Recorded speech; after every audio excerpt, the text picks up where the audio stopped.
Okay, this looked interesting. This is by this creator named Amanda Toddhunter, I believe. And this is a video called The Consequences of Toxic Shipping Culture. I saw Dan and Phil in the thumbnail, and that was good enough for me because I used to watch Dan and Phil back when I was in middle school. A little bit of old Iconismus lore, or I guess Rex lore, because that was my old name. But that's neither here nor there. You may be asking yourself, didn't we know this already? You know, I could have sworn Dan and Phil already said that they were dating back in 2020. Was I hallucinating? What in the Mandela effect? Wow, two openly gay men who own a house and have been living together for years confirm that they're dating. Yeah, I mean, listen, like, it was kind of obvious that they were dating. I mean, they lived together forever as, like, best friends or roommates. I don't know, like, back in the day, maybe I didn't suspect it, maybe I believed it when I was in, like, middle school, but as I got older, I thought to myself, you know what, it's pretty obvious. Like, a lot of people suspected it, and it was like, yeah, kind of seems like it. Work found in kitchen. You don't get it. Listen. I know, from an outside perspective, either as someone who doesn't watch Dan and Phil at all to someone who casually watches them, this may seem redundant, or it goes without being said, or it's not that big of a deal. The thing is, you have no idea what it took to get here. It was over a decade in the making, like 15 years in the making, okay? Well, for it to become official, but I feel like people already knew that Dan and Phil were dating before that, so it wasn't really, like, that much of a surprise by the time that it finally came out that, like, oh, hey, Dan and Phil were dating. But, like, I stopped watching them after middle school. Like, I used to watch Danisnotonfire, like, in middle school. He was cool. I liked him. But now, it's just, like, as I got older, I kind of just, like, got into, like, other spheres of the internet that just weren't really, that just interested me more, so I wasn't really, like, as invested in Dan's content. I wonder how he's doing now. I'm curious. My life is a joke. We got Luis teaches Dan how to be a daddy. We've got, what do we got here, dude? Bro, this is so weird because it's like, basically I'm gay. I remember that was a huge one. Basically I'm gay. That would have been a great reaction video for the time. All these like older videos I would watch. So like, which one was it? I swear to God, where was it? I Hate Spoilers. Internet Support Group 5. There's a couple of ones. Oh yeah, the 12-year-old Dan's website. That one was like super popular. I really enjoyed that one a lot. There was a lot of really interesting videos back in the day. Like Dan was like a typical like emo boy that I guess a lot of girls like fawned over. Oh my God, the photo booth challenge where Phil is in the thumbnail. Oh my gosh, it's so terrifying. But yeah, cool stuff, I guess. You know, we got his Instagram here. Wow. Look at that, Phil. They got, like, the pride flag there, too, and everything, bro. They're so happy. You know, honestly, God bless Dan and Phil. You know, I hope they're doing well. I haven't watched their content in, like, fucking years, but it seems like they were, really on that grind, if you catch my drift. Okay? That's a whole ass high schooler. If you've been thinking any of the sentiments that I was just describing, then I hope that this video gives you a little bit more of an understanding, a little bit more of the lore. So, for those of you who are completely out of the loop and have no idea what I'm rambling about, basically there are these YouTubers named Dan and Phil. They've been on the internet for quite some time, since pre-2010 already. Oh, I'm familiar. I know them all too well. I think I actually discovered them from the Fine Bros of all places, like way back in middle school, because I watched them as well. Right? These lads are ancient. They're both tall, they're both British, and now we know they're both gay. These two have a lot of history together, and they've also been subjected to one of the worst cases of internet shipping that I've seen ever. The thing is... Damn. Not like fucking Dream is with all of his fans? I don't know. Did Dream ever get toxically shipped with anyone else? I don't fucking know. I guess VTubers think that they have it worse as well. I mean, the whole fucking, unless you're Silvervale and Cinder, and then they had Cindervale, and then they think that everything worse happens to them because every fucking VTuber has a victim complex. Sane work. is even though they were shipped to such an extreme extent, they both only came out publicly on the internet in 2019, which mind you is a decade after they originally started posting videos. So you may be wondering, why did it take so long to say anything? Well, I mean, I think it's gonna turn into a conversation about how, like, coming out is, like, not an easy thing to do. Like, gay people are a marginalized group. Like, no shit, Iconismus. Oh, yeah, no shit. They are a marginalized group. Like, I've had a lot of gay friends who have, like, struggled to, like, come forward about being gay or, like, come out about being gay, especially to their parents, because it's, like, there was such a huge stigma around it back in the day. And, like, our parents obviously grew up in that generation. They grow up, they think that, like, there's, like, a negative connotation attached to being gay, and so, you know, by the time they have to come forward, they don't know what's going to happen. They don't know if their parents have changed their opinions on it. They don't know if their parents are going to hate it. It's like any number of things could happen, and it really just feels... I mean, obviously, we're slowly destigmatizing the idea of being gay as time goes on. That should be seen as a good thing, because there's really nothing wrong with it. So, I feel like as time goes forward, and I could be totally wrong on this, but my prediction on, like, the trajectory of being gay is that, like, it's going to get much easier as time goes on. The more we, like, destigmatize it, and the less we, like, move away from all the negative history attached to coming out. Oh, that is exactly what we will be discussing today. I'm going to be talking about this broadly because if I go into every single aspect of the lore, we're going to be here for hours. I know some of y'all would probably love that, but I also don't really know the total extent of the lore. Dan and Phil were the first YouTubers that I started watching consistently in middle school, along with Liza Koshy. But even... Hey, right there with you. I mean, Dan and Phil is like one of the... They were YouTubers I watched back in middle school as well, so like I've enjoyed their content. I guess I outgrew it. Is that, like, even a thing to say? Because, like, I'm sure they have, like, adults in their audience, so...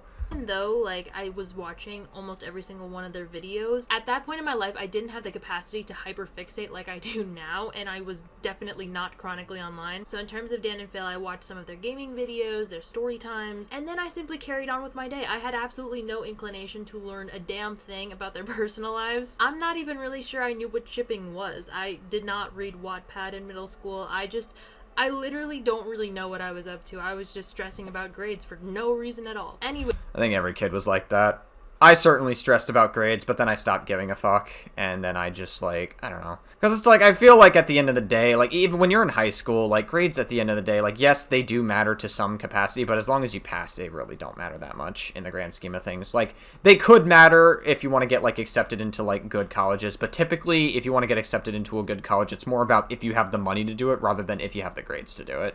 That's kind of just, like, how it works, usually, is... At the end of the day, colleges are businesses unless you are not in the US. If you live in, like, EU or Canada, I think, like, university has, like, different plans, and some of them are even free. I think in, like, the UK it's, like, free to some capacity. I could be wrong about that, though. I'm going to give you a very broad, brief timeline so you know the major hits so that you're somewhat aware of the biggest things to happen in Dan and Phil's career and also the fandom. In 2006, Phil started his YouTube channel called AmazingPhil, and then in 2009, Dan started his YouTube channel called Danisnotonfire, and he was semi-encouraged to do so by Phil.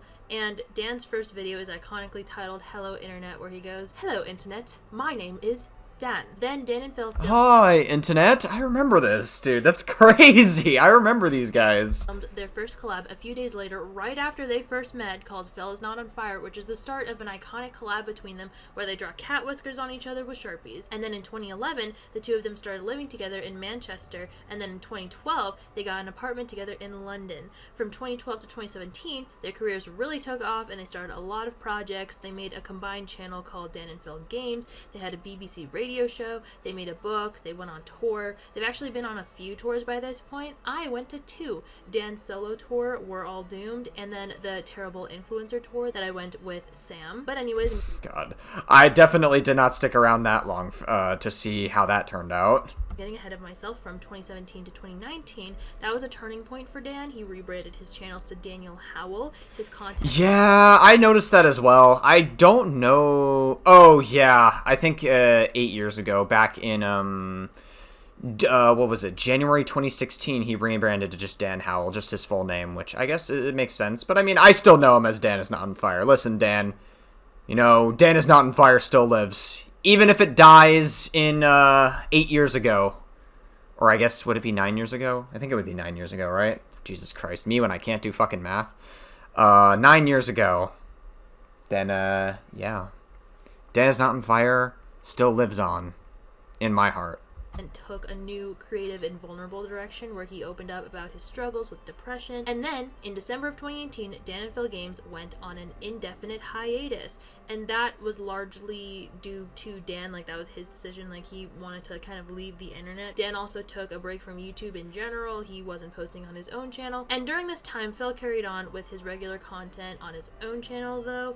And then in 2019, Dan broke his silence, he broke his hiatus, and came out as gay in an incredibly well-made emotional video, and Phil came out too. Yeah, I remember watching those. I feel like once those videos came out saying basically I'm gay, like I feel like people kind of already knew by that point that like they were dating because they lived together for so long.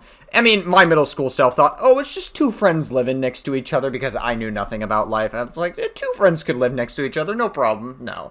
Like, you better believe that they were experimenting, you know, during all that time. And hey, listen, you know, nothing wrong with that. We love that. A couple weeks later. Honestly, shout out to Dan and Phil for not becoming, like, the typical conservative, like, gay guys or whatever. They're not, like, conservatives, like, where it's, like, a gay guy that just becomes conservative and they become, like, such a pick-me and they become, like, closet or whatever. They're just legitimately regular guys at the end of the day.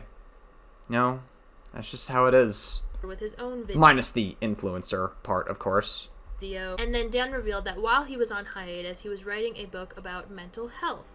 In 2020 and 2021, the COVID years, Dan and Phil moved into a house together. In 2022, Dan started posting sporadically on his own channel again and started a new series called Dystopia Daily. Then in October of 2023, Dan and Phil Games came back.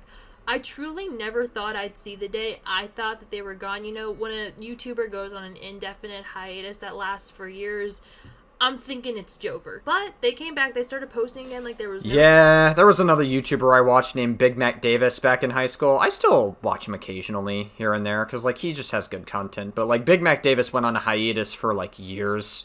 And we all thought, Big Mac Davis is never coming back. It's done. Like, Big Mac Davis outgrew YouTube, but then out of nowhere... just came back in 2018. He returned. Tomorrow, absolutely smothering us in content, and then finally catching us up all the way to present day on October 13th of 2025. The Dan and Phil Games channel has been rebranded to just Dan and Phil, and they revealed in a video that they posted on October 13th, not only that they're in a relationship, which we already knew at this point, like it was kind of obvious, but that they've been in one this whole time, okay? Lots to take in. That's the very, very broad timeline of Dan and Phil. So now that you know that, let's get into the parasocial fans of it all. But before that... Oh, of course. I mean, it was inevitable. Like, I feel like Dan had parasocial fans even back in the day. Like, so many girls were like... they really enjoyed watching Dan's content. What they didn't know was that he was gay. So that definitely, like, plays a massive role into it. You know what really blew my mind? Learning how wrong all the stereotypes about OCD are. Real OCD isn't about liking things neat and organized. OCD causes these horrible, unwanted, intrusive thoughts that latch onto your worst fears. Oh shit, do we got an ad? I saw that transition. Things like... Listen, if we got an ad, you know, like, listen, every video we react to, we always try to watch all the ads, and it's not going to be any different this time. Your relationships, religion, true character, or identity, and feel stuck on a loop in your mind. These thoughts are so true, bro. I love it. So distressing that you feel like you have to do certain things to make the anxiety go away. Like constantly asking for reassurance in search of absolute certainty. Or just become a nihilist like me. Except, don't do it the way Asmongold does it. The way Asmongold does it, he engages it in, like, a very incel rhetoric way. Don't do it like Asmongold does. Just do it, the way I do it, you know? Just be like, listen, the world's fucked, but, at the end of the day, you can enjoy a little bit of slop. To make it just a little bit better. Certainty or avoiding people you love out of fear. It's terrible, and it can completely take over your life. What shocked me even more was finding out that standard therapy, the kind of talk therapy most people try first, isn't recommended for OCD. It can even make it worse. Talk therapy often focuses on analyzing these unwanted thoughts, but with OCD, that's exactly what you don't want to do. Giving attention to intrusive thoughts only makes them stickier and more distressing. That's why many people with OCD who try talk therapy can end up feeling like they're the problem, because it's not the right type of treatment. But it's not their fault. OCD just requires a completely different approach. That's why I want to tell you about NoCD. NoCD provides virtual therapy designed specifically for OCD. It's not... Bro, I never liked virtual therapy. I always thought that, like, seeing a virtual therapist is just not really, like, the same as, like, actually going in person and, like, being able to just, like, actually step out of your comfort zone in person. It's not quite the same thing. It's never been for me, personally. But, I guess it works for some people, so, you know, everybody's different. Standard talk therapy. It's a type of therapy called ERP, or exposure and response prevention, and it's the most effective treatment for OCD. NoCD therapy... ERP sounds like erotic roleplay. I think that's like another acronym for it. Don't you mean EDR therapy or EMDR therapy or whatever? Which is mainly specifically for, like, trauma at, like, a young age or whatever. If it's, like, behavior therapy, don't you need, like, cognitive behavioral therapy? Are also not your standard therapists. Every single one gets specialized training from world-renowned experts in OCD, so they know how to treat even the scariest intrusive thoughts. NoCD also accepts many major insurance plans to make therapy more affordable, and their team makes it simple to get started. If any of this sounds familiar, don't wait. Go to... Hey, W to people who can find a therapist out there. NoCD.com. Huge W. Book a free 15-minute call with their team. That's NoCD.com.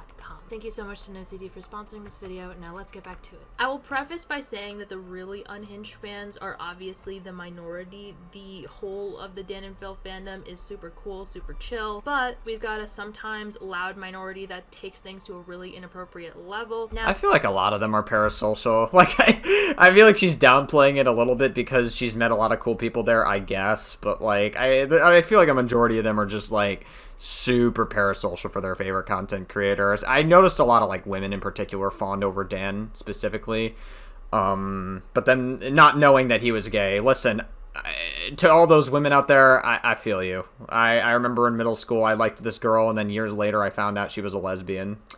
It's tough, bro. It's tough, man. But you may be asking, what is the appeal of Dan and Phil? What is their thing? Well, it's a lot of things. I mean, fundamentally, they're awkward nerd representation, so relatable. And they are both funny, they're both entertaining, they're both smart, on their own as well as together. Of the videos I've seen of Dan's, he did a lot of story times and skits that very much revealed his theater kid origins. He had a self-deprecating... Wait, what? And skits that very much revealed... Of the videos I've seen of Dan's, he did a lot of story... Wait, Dan was a theater kid? Holy fuck, dude. Wait, that's actually so mind-blowing. I didn't even know that. Wait, that's so fucking funny. In a weird way, that makes a lot of sense. Like, Dan has always been, like, kind of a quirky guy that just uploads videos online, but he was, like, kind of relatable in a lot of ways, too. So, like, there was a lot of, like, relatable content he did. There was a lot of, like, cool stuff that he did that I enjoyed. So, like, but him being a theater kid, I wouldn't have been able to put that together. Has anyone ever, like, known a weird person in their life, or has anyone ever interacted with somebody in their life, but then they find out later in life, after, like, many weird interactions, or, like, seeing them do weird things, and then later you find out, oh, they did theater, then you're like, ah, that makes sense, I just had that moment.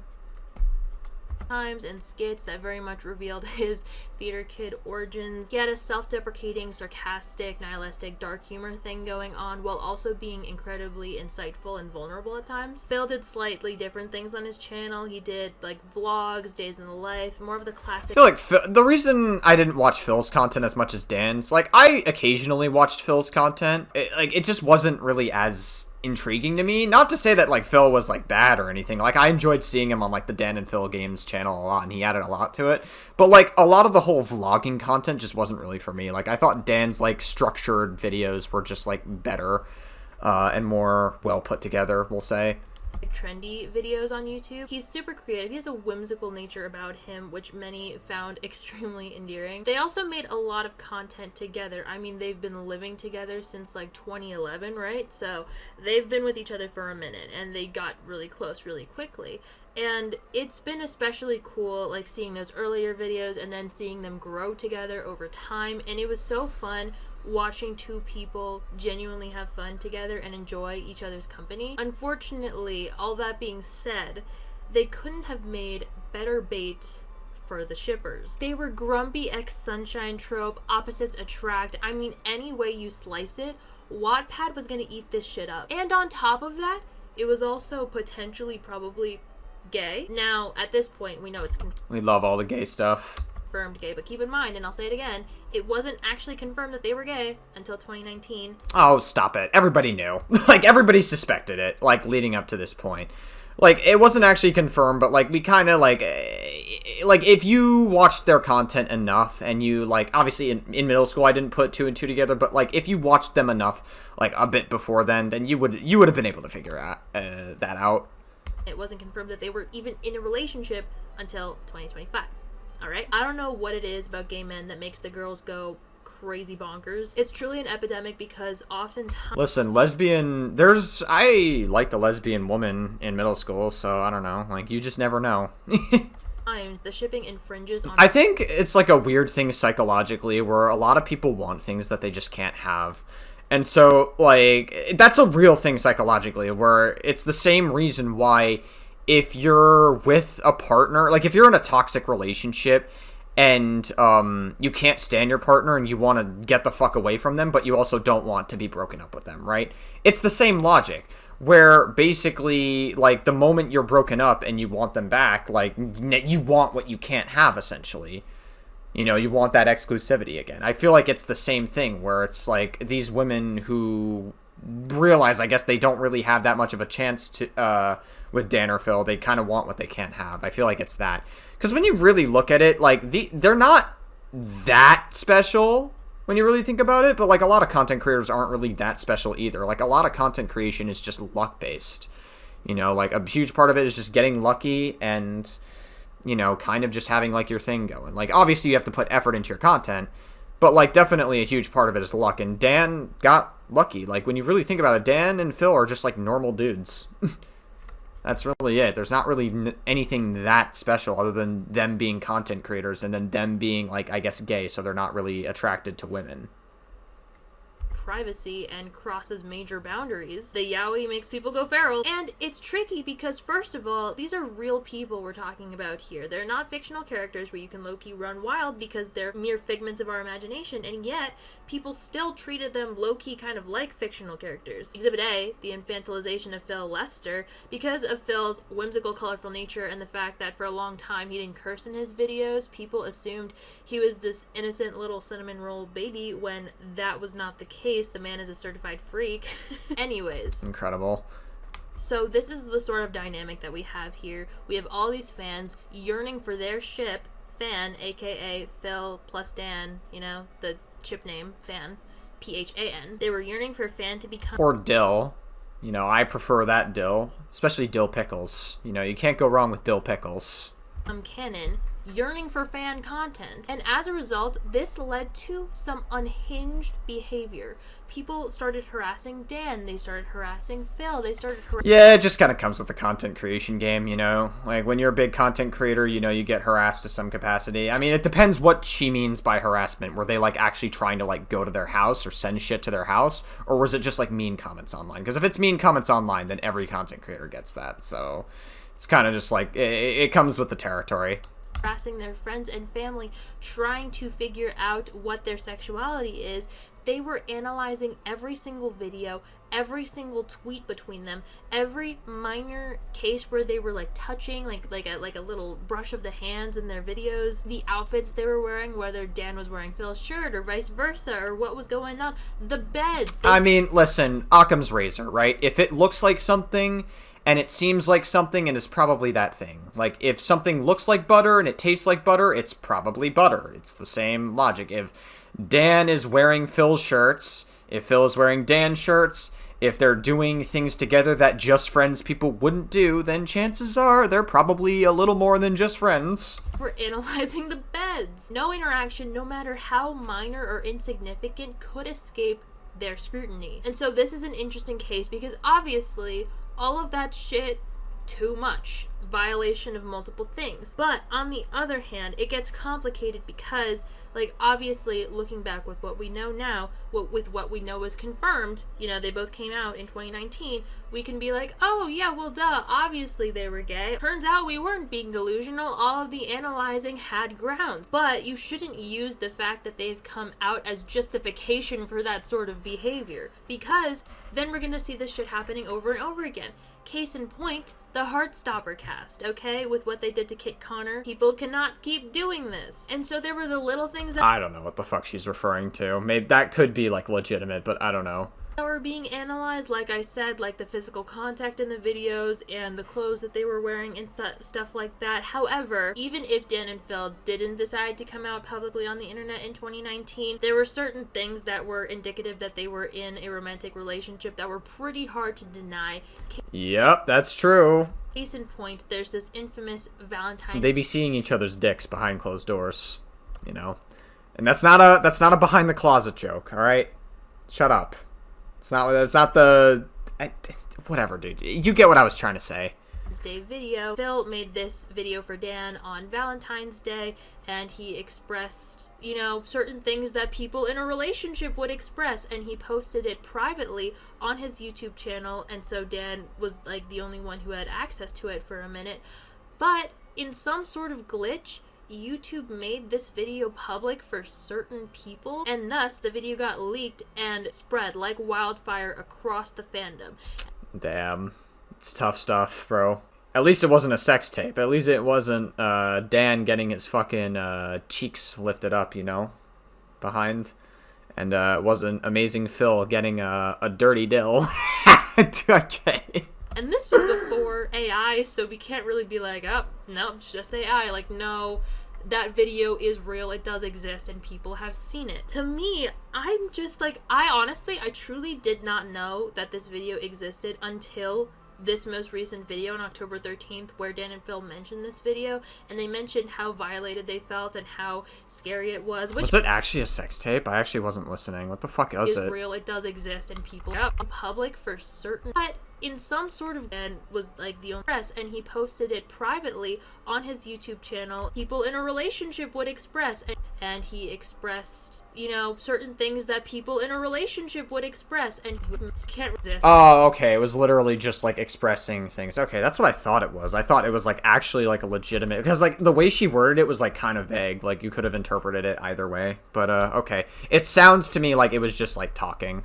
Phil mentioned this video, and they mentioned how violated they felt and how scary it was, which obviously, like, YouTube, goddamn, there cannot just be a glitch where private videos become public. Like, that's crazy to me that even happened in the first place. That is fucking crazy, bro. Like, I remember, like, dude, on my old channel, the Dr. Evil Bad Rex channel, I had unlisted a bunch of my old videos that I made when I was, like, in middle school, and somehow, like, people were able to dig them up on, like, an archive website that I didn't even know fucking existed, and I was like, bro, how the fuck did you find these? Like, these have been unlisted for years, since, like, 2017. They're fucking old. Like, I remember making these when I was, like, in high school or middle school or whatever. Like, that's when I was using that channel, like, back then, before I rebranded it into Dead by Daylight content. Then I obviously moved to this channel. Like, it's just, that was fucking insane to me. Listen, I'm not hiding anything on those channels, so you can feel free to, like, look at all my old shit. You're not gonna find anything.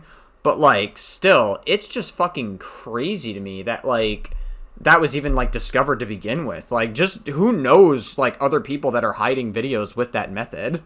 So with that being said, the Valentine's Day video, it was a really unfortunate instance of something that was supposed to be private between the two of them becoming public, but as a result, that was pretty clear-cut evidence that they were in a relationship. But with that being said, like, I hate to see people use that as justification for the overly investigative behavior, and to, like, in order to prove something that they... Well, how would people use that as a justification to, like, for the overly investigative behavior? Like, how is that manifested? That doesn't really make a lot of sense to me.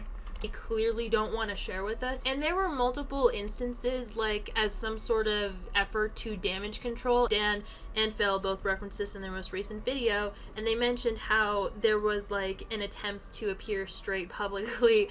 Dan made a tweet about liking vaginas, which is pretty iconic among the fandom, and you know, they both made an effort to reference ex-girlfriends, and so there was that dynamic going on, you know. Interesting. Okay. So they like tried their best to hide it, I guess, which is like kind of normal. Cuz typically like a lot of like I got a commenter in like one of my shorts about Asmongold the other day, literally talking about how like gays were awful and like black people were awful, because I guess that's just who that's the audience that Asmongold's cultivated, and he's like super audience captured to the most like incel fucking people ever.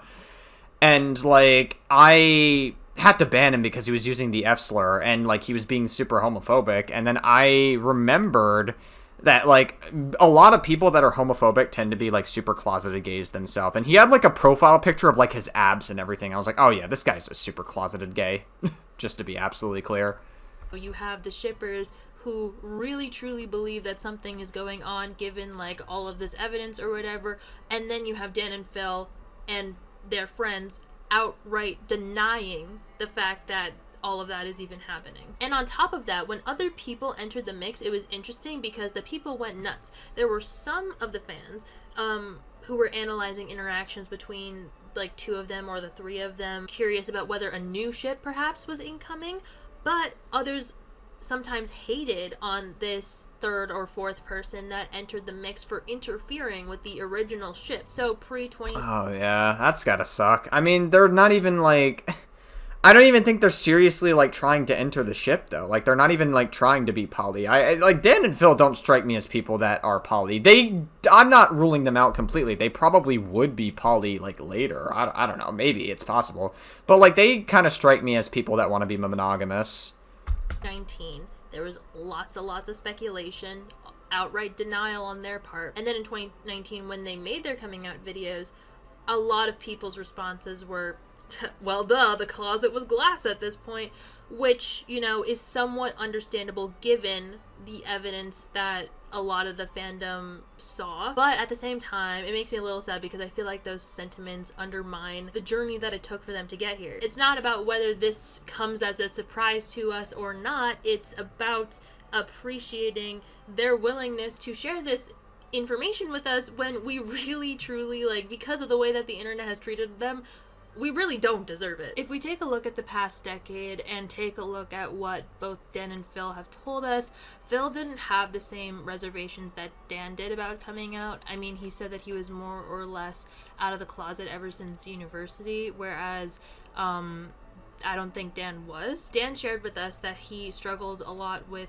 bullying in school, where he would get called gay, and there were years of trauma and internalized homophobia. Yeah, and I mean, like, obviously, like, that's kind of... I feel like that contributes to a lot of internalized homophobia, and I feel like a lot... That's more common than people are willing to, like, admit, that, like, people grow up with internalized homophobia, because, like, you know, tons of people are like, oh, shit, this is so gay, but, like, it's, like, at one point we realized, we kind of attached, like, a negative connotation to it.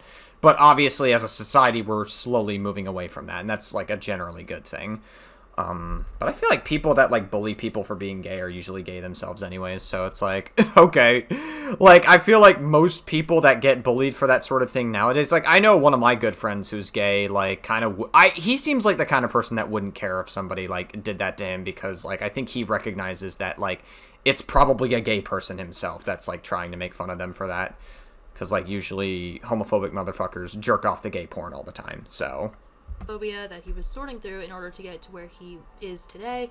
And Phil also shared, he had a journey with coming from a small town and, you know, being outed before he was ready. But Dan very much, while he was getting all this fame and attention, was still very much grappling with this stuff. And while he was going through that, people were interrogating him and berating him about his sexuality constantly. You literally cannot separate Dan and Phil from fan. It is literally ingrained into the fabric of the fandom. Can you even imagine what that must have been like? And so if we compare their response to the coming out video in 2019, where everybody was like, well, duh, and we look at how people are responding now when they're all like, hey, didn't we know this already? First of all, I think they're slightly mixing up them both coming out sort of simultaneously in 2019 with them now revealing that they've been in a relationship In the coming out videos, Dan and Phil didn't explicitly mention anything about the status of their relationship. But it was kind of obvious to anyone that could put 2 and 2 together. Like, at least to me, when I saw that video back then, I hadn't watched Dan's content for years at that point.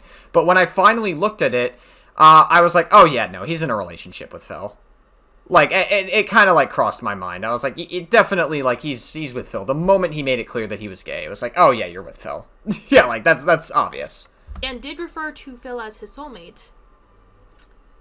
Which, but, you know, a soulmate... I mean, doesn't get any more clear-cut than that, right?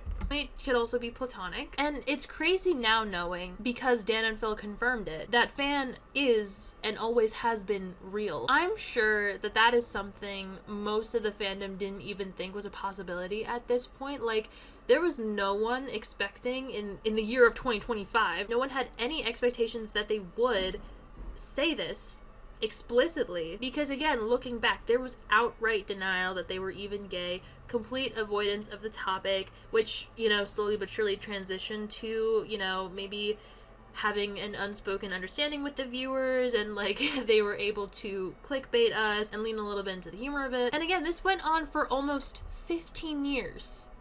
That's a long-ass time. I cannot emphasize that to you enough. So that was... Well, I think it also has to do with the fact that, like, people probably didn't understand the YouTube game back then, where it was, like, clickbaiting and clickbaiting. I feel like content creators kind of knew back then, but now that, like, so many more content creators exist now than there did back in the day, a lot more people understand the concept of, like, clickbaiting people and, like, leading people on with, like, a certain idea. And so, like, back then, that's how Dan and Phil were able to farm this so much, because a lot of their fans kind of, like, were super charitable to them about it. There hasn't really been anything in history that's quite existed like this, so I don't know. It could just be that, or it could also just be maybe that Dan and Phil's fans were so fucking, like, willing to be charitable on them regarding, like, anything, that they kind of just, like, look past all their potential distractions, or I guess potential,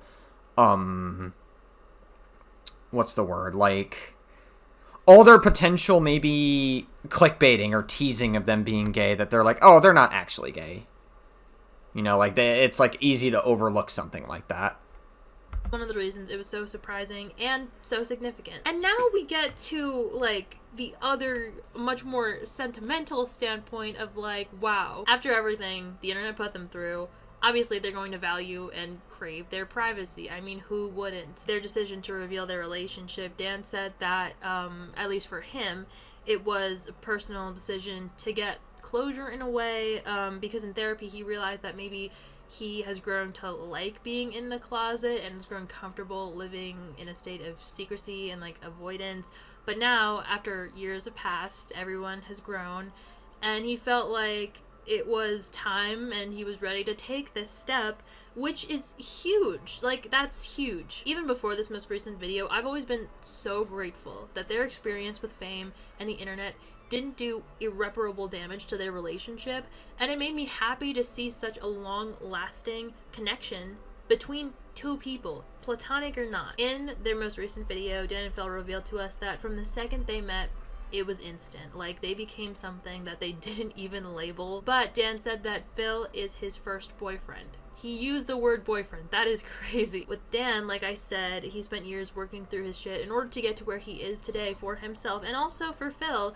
And when he asked Phil in the video if Phil is able to forgive him for making him wait so long, Phil replied, "There's nothing to forgive."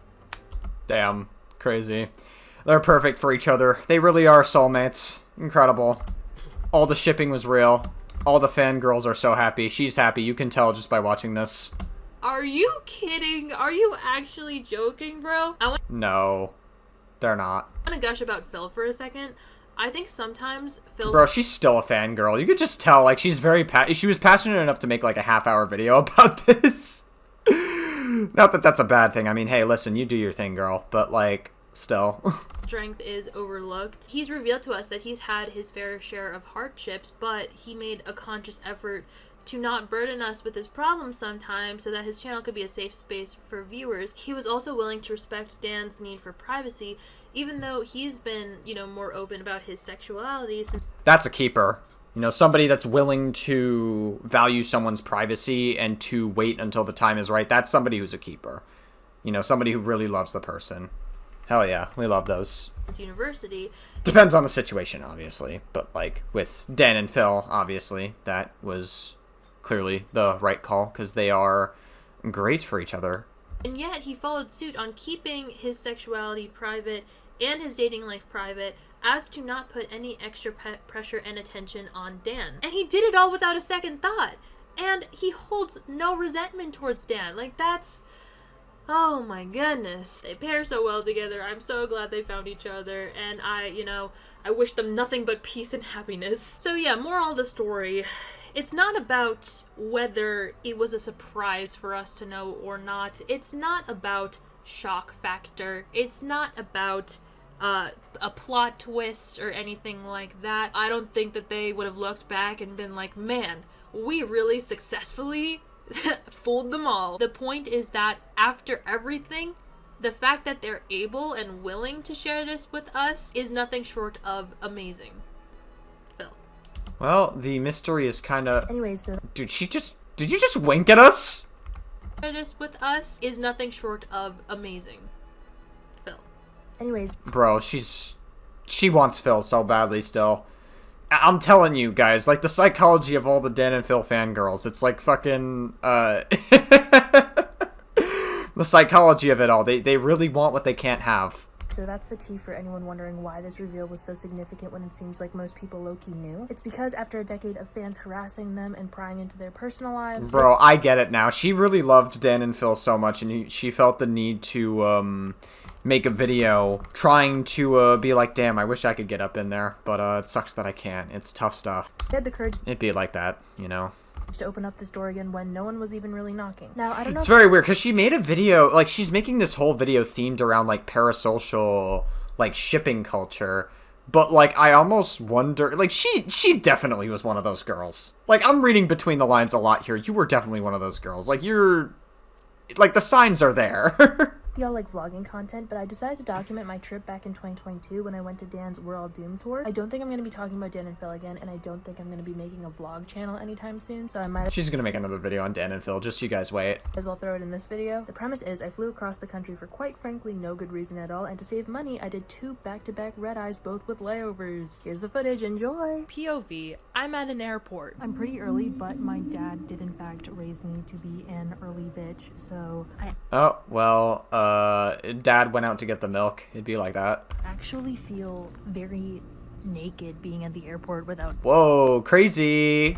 any luggage.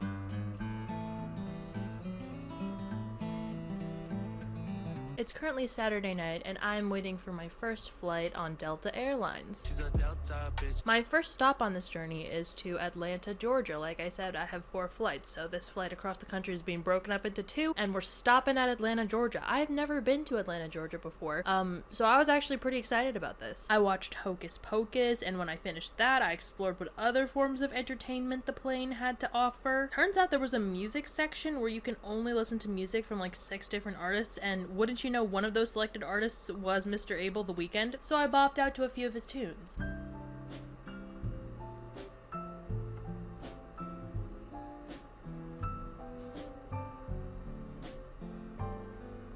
Then I made it to Atlanta. The airport was huge. It was actually super cool.